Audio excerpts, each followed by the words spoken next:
बहुत समय पहले की बात है। एक हरे भरे जंगल में कई पक्षी रहते थे।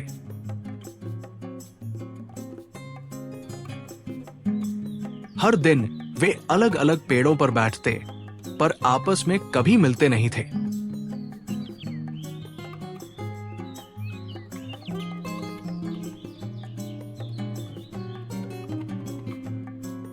एक दिन तोता बोला, क्यों ना हम सब मिलकर एक साथ उड़ान भरें? पहले तो कौवा बोला, इतनी बड़ी टोली संभालना मुश्किल होगा।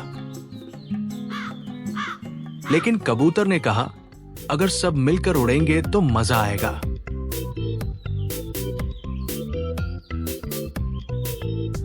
अगले दिन सब पक्षी एक समय पर मिले और उड़ान भरी।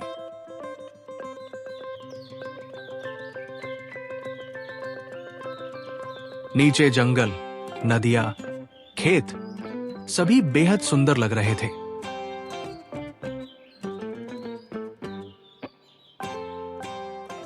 हवा में उड़ते हुए सबने एकता और साथ का आनंद लिया।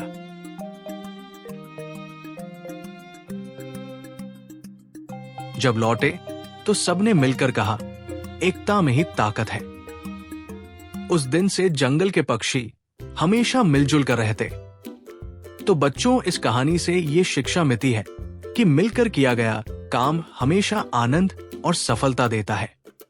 अगर आपको ये कहानी पसंद आई हो तो लाइक करें, दोस्तों को भी शेयर करें और चैनल को सब्सक्राइब करें। Thank you for watching this video. If you enjoyed it, please hit the like button and the bell notification icon.